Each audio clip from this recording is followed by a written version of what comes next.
نحمده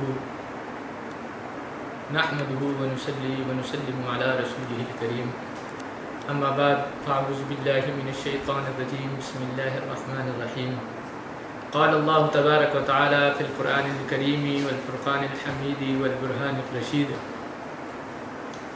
ولقد كتبنا في الزبور من بعد الذكر أن الأرض يرثها عبادي الصالحون إن في هذا لبلاغا لقوم عابدين آمنت بالله صدق الله العظيم وبلغنا على رسوله الكريم ونحن ذلك من الشاهدين والشاكرين والحمد لله رب العالمين۔ خانقاہ چشتیہ صابریہ تمرپورہ شریف سے آپ لوگوں کی خدمت میں خانقاہ چشتیہ صابریہ کا خادم سید حسن فرید حاضر ہوں۔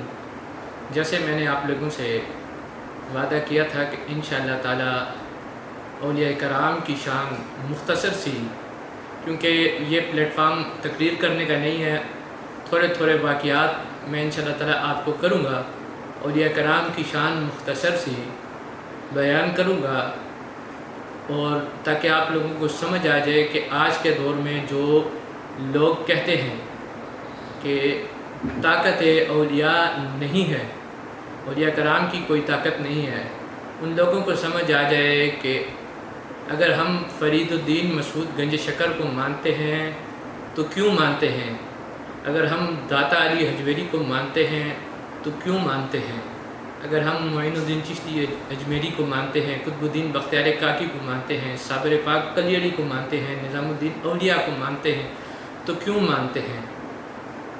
یہ لوگ اپنے اندر ایک دنیا بسا کے بیٹھے ہوئے تھے، روحانیت کی ایک دنیا، سچائی کی ایک دنیا۔ یہ لوگ ہمیں دنیا سے آخرت سے روشناس کرانے کے لیے بیٹھے ہوئے تھے، حضرت محمد مصطفیٰ صلی اللہ علیہ وآلہ وسلم سے عشق اور ان سے لول لگوانے کے لیے بیٹھے ہوئے تھے۔ جیسے کہ قرآن کریم فرقان حمید برہان رشید میں ارشاد ہے، 6ویں سپارے کے دوسرے اعادے کے پہلی آیت میں ارشاد ہے، 10ویں رکوع کی پہلی آیت میں ارشاد ہے کہ یا ایھا الذین آمنوا اتقوا اللہ وابتغوا الیہ الوسیلۃ وجاہدوا فی سبیلہ لعلکم تفلحون۔ اے ایمان لانے والو، اللہ سے ڈرتے رہو اور اللہ کو خوش کرنے کے لیے اللہ کی طرف کوئی نیک وسیلہ ڈھونڈو، اللہ کی طرف کوئی نیک وسیلہ ڈھونڈو۔ ہم اس سطح پہ نہیں پہنچ سکتے کہ ہم ڈائریکٹ اللہ کے حضور رسول کریم صلی اللہ علیہ وآلہ وسلم کا وسیلہ پیش کر سکیں، کیونکہ ہمیں اپنے گناہوں سے شرمندگی محسوس ہوتی ہے کہ ہم مصطفیٰ کے در پہ پہنچ سکیں۔ تو ہم مصطفیٰ کے در پہ پہنچنے کے لیے کبھی فرید الدین مسعود گنج شکر کا سہارا لیتے ہیں، کبھی قطب الدین بختیار کاکی کا سہارا لیتے ہیں، کیونکہ قرآن ہمیں یہ فرماتا ہے وَلَقَدْ كَتَبْنَا فِي الزَّبُورِ مِن بَعْدِ الذِّكْرِ أَنَّ الْأَرْضَ يَرِثُهَا عِبَادِيَ الصَّالِحُونَ۔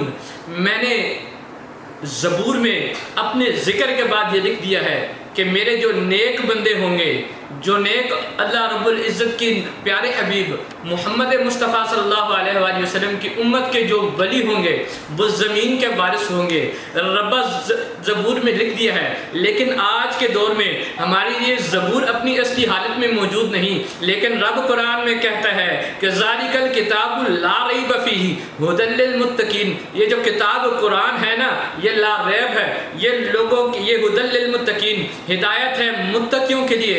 ربا پھر ہمیں کیا کرنا چاہیے؟ فرمایا تمہیں اولیاء کی در کی طرف رجوع کرنا چاہیے۔ مولا کیوں؟ فرمایا اس لیے کہ ان فی ھذا لبلاغا لقوم عابدین۔ یہ جو عابد ہے نا، عبادت کرنے والے، یہ جو صالح ہے نا، ان کو میرا قرآن کافی ہے۔ یہ قرآن کو کھولتے ہیں تو قرآن کو کھول کے سمجھ کے پڑھتے ہیں، یہ قرآن میں بھی یار کو ڈھونڈتے ہیں، یہ قرآن میں بھی محبوب کو ڈھونڈتے ہیں، تو وہ محبوب مصطفیٰ کو ڈھونڈتے ہیں۔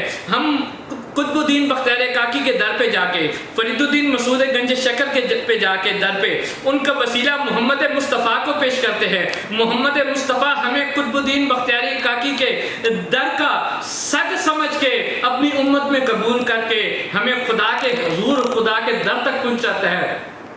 ان کو قرآن کافی ہے۔ تو پھر میں کہنے میں حق بجانب ہونا کہ جب فرید الدین مسعود گنج شکر پہ ایک بوریا نے الزام لگا دیا کہ فرید الدین مسعود گنج شکر نے میری زمین پہ قبضہ کیا ہوا ہے، تو جب قاضی کا سوال نامہ آیا اور پوچھا کہ فرید اللہ اللہ کرتے کرتے مخلوق کی زمین پہ قبضہ کرنے لگ پڑے ہو، تو فرید الدین مسعود گنج شکر نے اس قاضی کو کہا اے قاضی میں اپنی گواہی میں کوئی دوسرے کو کیوں پیش کروں؟ جس زمین پہ اس بڑھیا کا دعویٰ ہے نا کہ یہ زمین میری ہے اور فرید الدین مسعود گنج شکر نے اس زمین پہ قبضہ کیا ہوا ہے، آؤ چلتے ہیں اسی زمین کی طرف، اس زمین سے پوچھ لیتے ہیں۔ تو قاضی بڑا حیران ہوا اور حیران ہو کے پوچھنے لگا فرید کبھی زمین بھی بولی ہے؟ فرمایا تو نے قرآن نہیں پڑھا وَلَقَدْ كَتَبْنَا فِي الزَّبُورِ مِن بَعْدِ الذِّكْرِ أَنَّ الْأَرْضَ يَرِثُهَا عِبَادِيَ الصَّالِحُونَ۔ قاضی تو بلوائے گا زمین نہیں بولے گی، ہمیں خدا نے ساری زمین کا وارث بنا دیا ہے، جب فرید بولے گا تو زمین بول پڑے گی۔ تو اسی طرح جب فرید نے زمین سے پوچھا کہ اے زمین بتا تو کس کی ہے؟ فرمایا مالک تو میرا اللہ رب العزت ہے، لیکن اللہ رب العزت نے اپنی عطا سے اس زمین کا مالک اے فرید تمہیں بنایا ہے۔ تو وہ زمین جب بول پئی تو قاضی نے فیصلہ فرید الدین مسعود گنج شکر کے حق میں کر دیا۔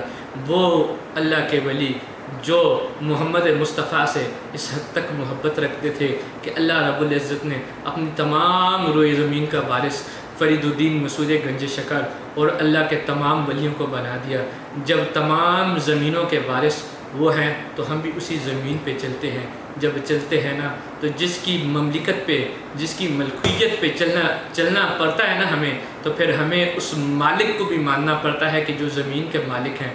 پھر اس مالک کو محمد مصطفیٰ کے در تک جانا پڑتا ہے کہ یا محمد مصطفیٰ یا رسول خدا یہ مجھے ماننے والا ہے اور میرے ذریعے تمہیں ماننے والا ہے اور تیرے ذریعے خدا کو ماننے والا ہے، اس کی جو مشکلیں ہیں نا تو حل کر دے۔